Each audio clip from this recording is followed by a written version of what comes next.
It is July 30th, 1943, Bay of Biscay, just after dawn. Commander Frederic John Walker stands on the bridge of HMS Starling wearing white shorts, a cricket shirt, and binoculars around his neck. His ship is one of 6 British sloops hunting German U-boats, in waters the Kriegsmarine considers their own. The second support group has been at sea for weeks. Walker has barely slept. He lives on cornered beef sandwiches and cocoa, and his crews joke that he can smell a U-boat from 20 miles. At 0810 hours, the radio operator reports 3 contacts on the surface, heading southwest at high speed. Walker grabs his glasses. 3 submarines. 2 of them are the big ones. Type 14 milk cows, the massive supply submarines that refuel the wolf packs. If he can sink them, he can starve half the U-boats in the Atlantic. He signals his group, General Chase. 6 sloops open their throttles and charge. The U-boats see them coming and dive frantically, but Starling's guns are already firing, damaging U-462 before she can get under. She wallows at the surface, unable to submerge. Walker's ships converge. Depth charges erupt around her. U-462 surfaces one final time, her crew scrambling onto the deck. Starling and Wild Goose hammer her with gunfire until she goes down. 12 miles away, U-504 surfaces, also crippled. Walker's ships finish her off. The third submarine, U-461, limps east, damaged and slow. An Australian Sunderland flying boat spots her and drops depth charges. She sinks with all hands. 3 submarines destroyed in a single morning. The Bay of Biscay runs red. When Walker's ships return to Gladstone Dock in Liverpool, the docks are lined with cheering crowds. The First Lord of the Admiralty himself is waiting on the pier. Walker steps off Starling exhausted, his face lined with salt and sleeplessness. A staff officer intercepts him before he reaches his wife. The officer hands him a telegram. Walker reads it in silence. His eldest son, Sub-Lieutenant Timothy Walker, has been killed. HMS Parthian lost in the Mediterranean. No survivors. Walker folds the telegram, puts it in his pocket, and reports to the Admiralty officer. There are questions about the patrol, technical details, kill confirmations. He answers every one. He does not mention his son. This is Captain Frederic John Walker. The Royal Navy once declared him lacking in powers of leadership. They passed him over for promotion. They assigned him to dead-end postings. They nearly forced him into early retirement. And then the war came, and he became the deadliest submarine hunter in history. 20 confirmed U-boat kills under his direct command, more than any other Allied officer. He invented the tactics that won the Battle of the Atlantic.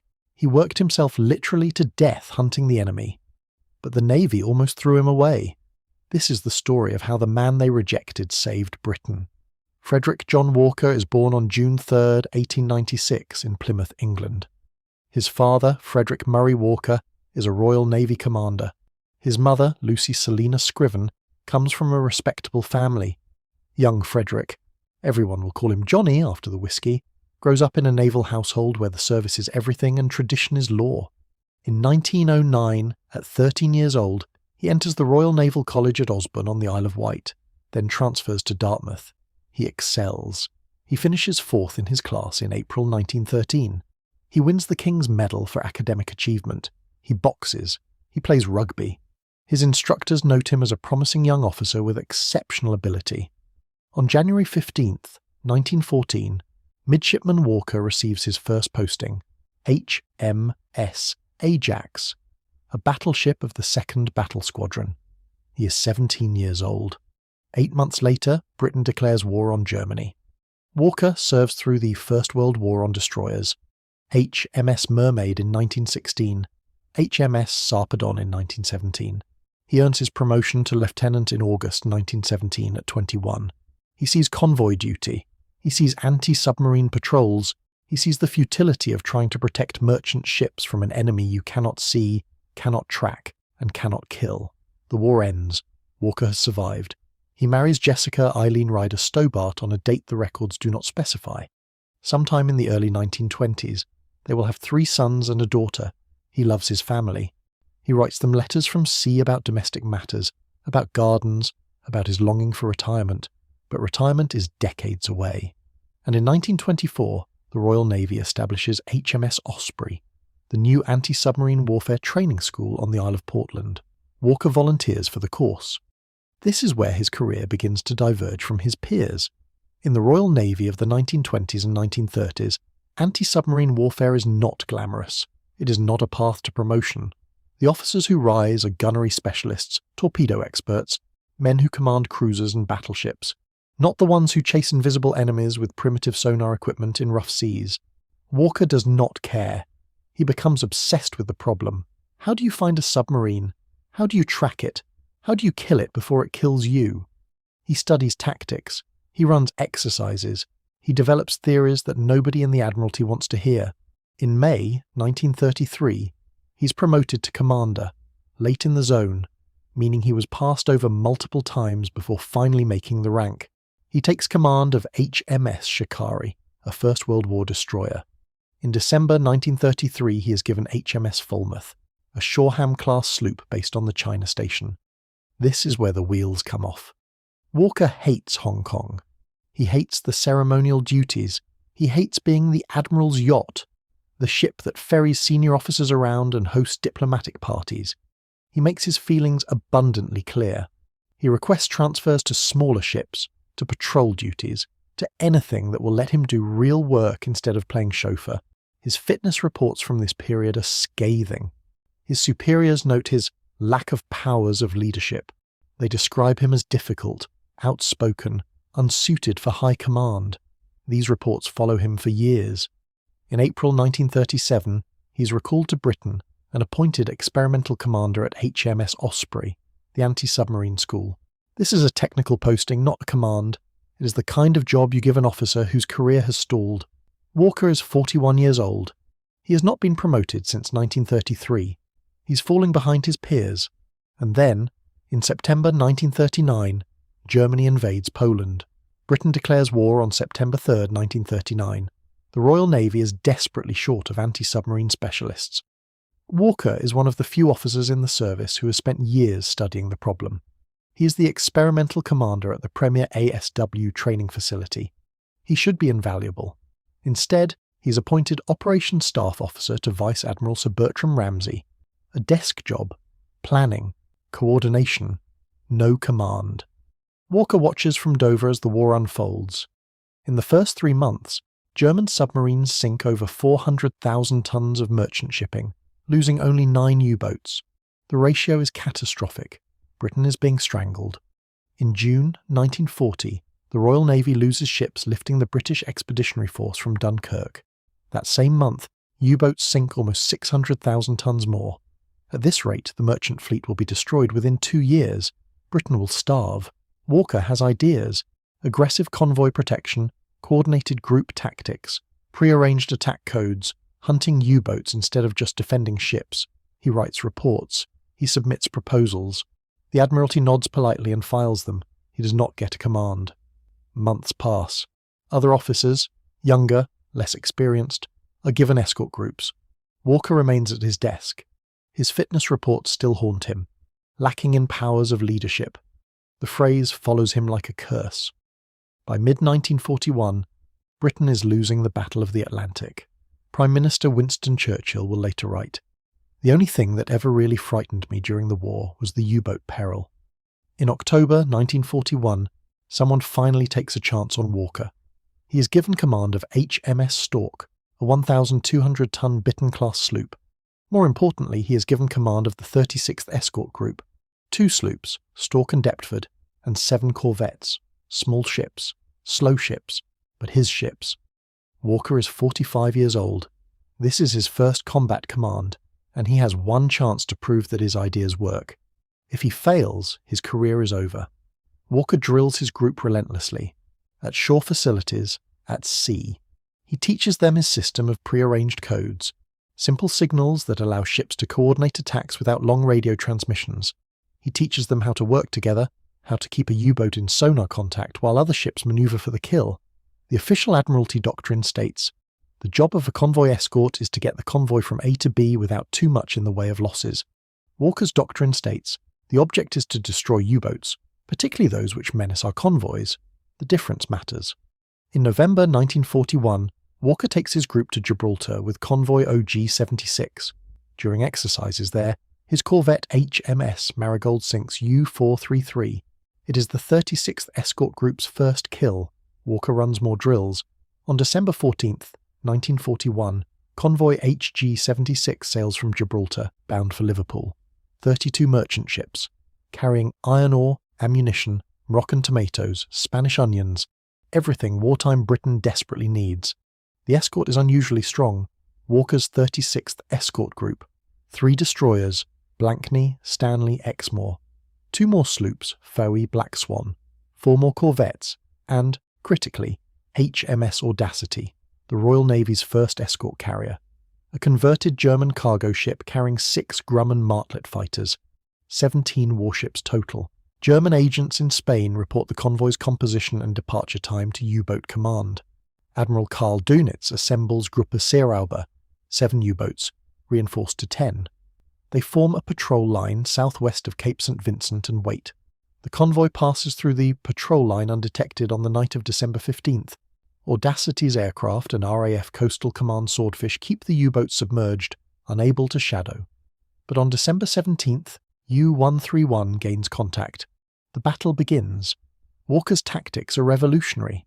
Instead of huddling around the convoy, his escorts range out up to 30 miles, hunting U-boats before they can attack. The Admiralty doctrine says this is dangerous. It leaves the convoy exposed. Walker says the best defense is killing the enemy. December 17th, U-131 closes on the convoy. Audacity's martlets spot her on the surface. Walker converges Stork, Pentstemon, and 3 destroyers. U-131 dives. The ships coordinate. They hold her in sonar contact. They attack in sequence, keeping her pinned. After hours of depth charging, U-131 is forced to the surface. She fights back, shooting down one of the martlets. Stork and Pentstemon finish her with gunfire. First kill. December 18th. The escorts spot U-434 on the surface at dawn. Destroyer HMES. Blankney charges and rams her, crushing her hull. U-434 sinks. Blankney is damaged and forced to return to Gibraltar. Second kill. The U-boats keep coming. Destroyer HMS Stanley spots U-574 astern of the convoy. On the night of December 18th, she attacks. U-574 fires back, torpedoing Stanley. The destroyer sinks with heavy loss of life. But Walker's own ship, HMS Stork, has heard the explosions and is already closing. Stork depth charges U-574, then rams her. The collision rips open the U-boat's pressure hull. She surfaces, crew scrambling onto the deck. Stork's guns open fire. U-574 goes down. Third kill. The Admiralty doctrine would have withdrawn after these losses. Walker keeps hunting. December 21st. The convoy is within 600 miles of Britain. Only 3 U-boats remain in contact. U-567, U-71, U-751.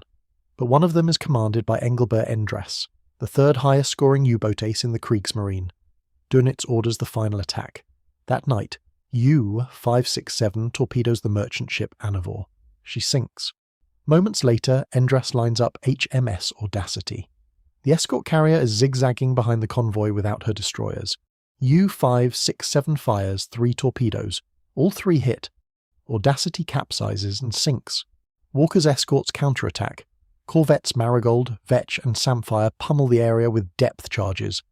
HMS Deptford spots a U-boat on the surface and attacks. The U-boat dives. Deptford drops a full pattern. In the chaos, Deptford collides with Stork, damaging both ships. Post-war analysis reveals that Deptford has just sunk U-567. Endres and his entire crew are dead. 4th kill. On December 23rd, Convoy HG76 reaches Liverpool. 30 ships arrive safely. 2 were lost. The Royal Navy lost Audacity and Stanley. But the Kriegsmarine lost 5 U-boats. 4 confirmed at the time, U-567 confirmed after the war, including one of their top aces. It is the first time heavy losses have been inflicted on an attacking U-boat pack. The Admiralty declares it an outstanding victory. Admiral Dönitz calls it a grievous blow. He conceals Endres's death from his U-boat crews for weeks to avoid damaging morale. Walker is awarded the Distinguished Service Order on January 6, 1942. For daring, skill and determination while escorting to this country a valuable convoy in the face of relentless attacks from the enemy, during which 3 of their submarines were sunk and 2 aircraft destroyed by our forces. In June 1942, he's promoted to captain. His seniority is backdated to June 30, 1942. It is not a full vindication, his lost years are not restored, but it is recognition. And then, inexplicably, in October 1942, the Navy takes him off the ships. He's appointed Captain D. Liverpool, a shore job coordinating destroyer operations. After 18 months of the most successful anti-submarine command of the war, they put him back at a desk. Walker nearly breaks. Walker spends months at Liverpool coordinating operations he is not allowed to lead. He watches younger captains take ships to sea. He writes reports. He attends meetings. He is 46 years old and rotting ashore, but someone at Western Approaches Command is paying attention. In early 1943, Admiral Sir Max Houghton takes command of Western Approaches. Houghton is a former submarine commander who understands the U-boat threat better than most. He reviews Walker's record, the tactics, the kills, the HG76 victory, and sees what the fitness reports missed. Houghton calls Walker to his office and asks a question. What would you need to really hunt U-boats? Walker's answer is immediate. 6 modern sloops, the best sonar and radar equipment, a roving commission, no responsibility for close convoy escort, freedom to hunt submarines wherever intelligence or opportunity takes them, a support group, not an escort group. Houghton agrees. In April 1943, Walker is given command of the 2nd Escort Support Group based at Gladstone Dock, Bootle. 6 Black Swan-class sloops, HMS Starling, Walker's flagship, Wild Goose, Cygnet, Wren, Woodpecker, and Kite. Fast ships, modern ships. Walker requests as many of his old Stork crew as possible and gets nearly half of them. He drills them obsessively. He perfects his creeping attack tactic. 2 ships working together. One stays stationary, holding the U-boat in sonar contact. The other creeps forward silently without using its own sonar, guided by radio directions from the first ship. When positioned directly over the target, the attacking ship drops depth charges. The U-boat never hears the second ship coming. He develops Operation Plaster, a barrage attack where 3 ships in line abreast drop depth charges in a coordinated pattern, blanketing an area so the U-boat cannot evade no matter which direction it turns.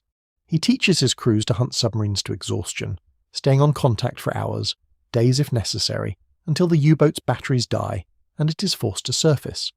And he introduces one eccentric touch. When the 2nd Support Group returns to port, Starling's tannoy plays a Hunting We Will Go at full volume. The song echoes across the Liverpool docks. Other Royal Navy ships start copying it. It becomes a symbol, the change from defenders to hunters. In May 1943, the 2nd Support Group goes to sea. Their first patrol is uneventful, but on June 2nd, 1943, they intercept a U-boat signal from U-202, a veteran submarine returning from dropping German spies on Long Island. The 2nd group homes in, U-202 dives, Starling gains sonar contact. Walker directs from his specially built platform on the bridge, wearing his white shorts and cricket shirt. His crews drop 86 depth charges in the first attack, driving U-202 down to 800 feet. British sonar operators can hear the rush of high-pressure air as the submarine tries to stabilize. Walker keeps attacking, hour after hour. The U-boat commander, Gunter Poser, is one of the most experienced in the Kriegsmarine. He fights brilliantly, evading, going deep, releasing decoys. It does not matter. Walker never loses contact. After 17 hours, U-202 surfaces, crew scrambling out. Starling's guns finish her. First kill of the new group. On June 24th, the 2nd Support Group encounters U-119 in the Bay of Biscay. Walker orders a creeping attack. Starling holds contact while Wild Goose creeps in. Depth charges. U-119 surfaces. Starling rams her, crushing her bow. U-119 sinks. Walker's ship is damaged and forced to return to port. Walker refuses to go with her. He transfers his flag to Wild Goose and stays with the group. The same day, they sink U-449, 2 U-boats in one day. On July 30th, 1943, the group intercepts 3 U-boats on the surface, the action described in the cold open. They sink U-462, U-504, and contribute to the destruction of U-461 by an Australian Sunderland. 3 submarines destroyed in one morning. Walker returns to Liverpool in triumph. Crowds line the docks. The First Lord of the Admiralty is there to greet him, and the staff officer hands him the telegram about his son. Sub-Lieutenant Timothy Walker was serving on HMS Parthian, a Parthian-class submarine. She left Malta on July 22, 1943 for a patrol in the southern Adriatic. She was signalled on August 6 to leave her patrol area and proceed to Beirut. She never acknowledged the signal. She never arrived. 65 men lost, including Walker's eldest son. Most likely cause, a naval mine near Brindisi. Walker puts the telegram in his pocket and goes back to work. In November 1943, the second support group sinks U-226 and U-842 during operations around Convoy HX-264. In January 1944, Walker takes his group to sea for what will become the most devastating anti-submarine patrol of the entire war. The patrol lasts 27 days, from January 31st to February 26th, 1944. During that time, 12 large Atlantic convoys pass safely to their destinations, and Walker's group sinks 6 U-boats. January 31st, 1944, HMS Wild Goose gains contact on U-592, southwest of Ireland. Walker directs a creeping attack. Wild Goose and Magpie coordinate. U-592 is destroyed quickly. February 9th, 1944. This is the day Walker surpasses himself. At 06:15 hours, Wild Goose detects a U-boat 10 miles from homeward-bound Convoy Sail 147. Walker orders Starling to join her. They begin a creeping attack on U-734 that lasts 3 hours and 25 minutes. Depth charge after depth charge. The U-boat commander is skilled and stubborn. Walker is more stubborn. At 0940, U-734 surfaces. Gunfire finishes her. At almost the same time, 0600 hours, HMS Kite sights. U-238 emerging from the mist 800 yards away. U-238 dives immediately. Kite pursues. The hunt stretches for hours. Kite expends almost all her depth charges. The U-boat is elusive, well handled. Then Starling and Wild Goose arrive from their earlier victory. Walker directs Magpie in a creeping attack. Hedgehog salvo, depth charges. U-238 is destroyed. Meanwhile, at 0620 hours, HMS Woodpecker and Wren have detected U-762. They begin their own creeping attack. Starling finishes with U-238 and races to join them. After hours of coordinated depth charging, U-762 is forced to the surface. Wild Goose rams her. Gunfire. U-762 sinks. 3 U-boats destroyed in 15 hours. The group barely pauses. February 11th. Starling, Wild Goose and Woodpecker gain contact on U-424. They conduct a prolonged creeping attack. U-424 is destroyed after hours of depth charging. February 19th. The second support group detects U-264. They pursue for hours. Walker's ships drop pattern after pattern. 10 charges, 26 charges, another 26. The U-boat's lights fail. High-pressure airlines fracture. The diesel engines are shaken from their mounts. Water enters through a damaged propeller shaft. The crew tries to tighten the gland, which causes overheating and fills the after compartment with smoke. U-264 surfaces. Starling and Woodpecker finish her with gunfire. February 20th. HMS. Woodpecker is torpedoed by an acoustic homing torpedo. Her stern is blown off. For 7 days, Walker's ships fight to tow her home through a storm. On February 27th, she capsizes and sinks. Every single member of her crew is saved, 6 U-boats destroyed, 1 ship lost, but 0 casualties. When the second support group returns to Liverpool, the city erupts. Crowds pack the docks. The First Lord of the Admiralty personally greets Walker and his captains. Walker's seniority as captain is backdated again, this time to June 30th, 1940, erasing 2 full years of the delays that plagued his early career. He's awarded a second bar to his DSO. The official citation reads, "For outstanding leadership, skill and determination in HM ships, Starling, Wild Goose, Kite, Woodpecker and Magpie, in the destruction of 6 U-boats, in the course of operations covering the passage of convoys. Between October 1941 and February 1944, the ships under Captain Frederic John Walker's command have sunk 15 confirmed U-boats. No other Allied commander comes close, but the war is not over, and Walker is already burning out. In March 1944, the second support group escorts Arctic Convoy JW58 to Murmansk. 49 merchant ships. They sink U-961, U-360 and U-288. Not a single merchant ship is lost. In May 1944, Walker receives intelligence that USS Donnell, an American destroyer, has been torpedoed by U-473 200 miles away. Walker makes an inspired calculation of where the U-boat will go and takes his group there. After a 3-day search, they gain contact. They hunt U-473 to exhaustion and destruction. On June 6, 1944, D-Day, the Allied invasion of Normandy begins. Walker's second support group is assigned to protect the invasion fleet from U-boat attack. For 2 weeks, Walker's ships patrol the western approaches. U-boats are ordered to attack the invasion at all costs. 15 U-boats are destroyed attempting to reach the English Channel. 8 Allied ships are sunk. Not one U-boat gets past Walker's group. He is on the bridge continuously, barely sleeping, surviving on cocoa and corned beef sandwiches. His crews watch him with growing concern. He has lost weight. His face is drawn. He takes no rest. In May, Admiral Houghton had informed Walker that he was to take a 2-month leave starting in August.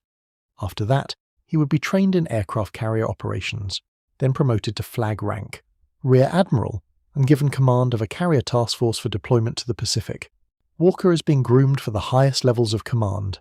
The man once declared lacking in powers of leadership is being offered an Admiral's stars. On June 13, 1944, he is awarded a 3rd bar to his DSO. The citation specifically notes his outstanding leadership in destroying 6 U-boats in one patrol. He returns to Liverpool exhausted. His wife, Eileen, begs him to rest. He tells her he will, after one more patrol. On July 7, 1944, Walker suffers a cerebral thrombosis aboard HMS Starling, a stroke. He is rushed to the Royal Naval Hospital at Seaforth, Merseyside. He dies 2 days later, on July 9, 1944, at 2 a.m. He is 48 years old. The cause of death is officially listed as cerebral thrombosis, but everyone who served with him knows the truth. The medics call it a stroke, his crews call it exhaustion, his biographer will call it dedication. Captain Frederic John Walker worked himself to death hunting U-boats. The second support group is at sea when the Admiralty signal arrives. The Admiralty regrets to inform you of the death of your senior officer, Captain F.J. Walker, which took place at 2 a.m. today. The ships are stunned. Commander D.E.G. Wemyss, Walker's second-in-command, takes over the group. The crews grieve, but they continue the patrol. Walker would have wanted it that way. On July 11th, 1944, Walker's funeral is held at Liverpool Cathedral with full naval honours. Over 1,000 people attend, including representatives from all the armed forces. A naval procession escorts his coffin through the streets of Liverpool to the pierhead by the River Mersey. Most of Walker's own officers and crew cannot attend. They are still at sea, hunting U-boats. The coffin is embarked aboard HMS Hesperus. Ironically, the same ship that buried him would later become famous as the ship described in Longfellow's poem about shipwreck and loss. Walker is buried at sea in Liverpool Bay. He receives a posthumous mention in dispatches on August 1, 1944, for actions against U-473. The final accounting is staggering. Captain Frederic John Walker's ships sank at least 20 confirmed U-boats during his commands. Some sources count as many as 23 if shared kills, and probable kills are included. The second support group alone sank 23 U-boats over its entire wartime service, 15 while Walker commanded it. HMS Starling, Walker's flagship, participated in 14 U-boat kills, more than any other single ship of any nation in any war. His creeping attack tactic was adopted throughout the Royal Navy and taught at every anti-submarine school. It remained in use throughout the Battle of the Atlantic. No U-boat ever survived once Walker's second support group held it in sonar contact. He hunted to the death. After the war, Admiral Sir Max Houghton wrote, "Walker was worth a dozen capital ships." Field Marshal Bernard Montgomery said, "If the army had had a dozen Walkers, we would have won the war in half the time." The Admiralty that once declared him lacking in powers of leadership backdated his seniority twice to compensate for the years they wasted, but the recognition came too late. On October 16, 1998, a bronze statue of Captain Walker was unveiled at the Pierhead in Liverpool by Prince Philip, Duke of Edinburgh. The sculpture, created by Liverpool artist Tom Murphy, shows Walker striding forward with binoculars in hand, looking out over the River Mersey toward the Atlantic where he fought. The statue was funded by the Captain Walker's Old Boys Association, the veterans who served under him and never forgot. At Bootle Town Hall, a permanent display preserves his legacy, battle ensigns from his ships. The General Chase signal flags he used to order the hunt on July 30, 1943. The ship's bell from HMS Starling, which is rung to open council meetings. Two oil paintings by artist Leslie Humphreys show Walker in uniform, and across the Mersey, on the opposite bank, sits U-534, one of his old enemies, a German Type 9C/40 U-boat raised from the seabed and placed on permanent display. Walker's statue looks directly at it, hunter and prey, forever facing each other across the water. The Battle of the Atlantic was the longest continuous military campaign of World War II, running from September 1939 to May 1945. Over 3,500 merchant ships were sunk. Over 36,000 Allied merchant seamen died. Over 783 U-boats were destroyed out of approximately 1,200 built. Over 30,000 German submariners were killed, a 75% casualty rate, the highest of any branch of any military in the war. Winston Churchill wrote, "The Battle of the Atlantic was the dominating factor all through the war. Never for one moment could we forget that everything happening elsewhere, on land, at sea or in the air, depended ultimately on its outcome. If the U-boats had won, Britain would have starved. The Allied invasion of Europe would have been impossible. The war would have been lost." Frederic John Walker, the officer once passed over for promotion, once deemed unfit for leadership, destroyed more U-boats than any other commander on either side. He turned the tide. His fitness report from the 1930s declared him lacking in powers of leadership. The men who served under him said he was the finest leader they ever knew. History sided with the men. Captain Frederic John Walker died of exhaustion on July 9th, 1944, 11 months before the war in Europe ended. He never saw the final victory, but he made it possible. 20 U-boats sunk. Tactics that saved thousands of lives. A legacy that changed naval warfare forever. The Royal Navy buried him at sea where he belonged, and Liverpool remembers. If this story moved you the way it moved us, do me a favour. Hit that like button. Every single like tells YouTube to show this story to more people who care about the heroes who got forgotten. Hit subscribe and turn on notifications. We're rescuing these stories from dusty archives and obscurity every single week. You're not just a viewer, you're part of keeping these memories alive. Tell us your location. Tell us if someone in your family served. Just let us know you're here. Thank you for watching.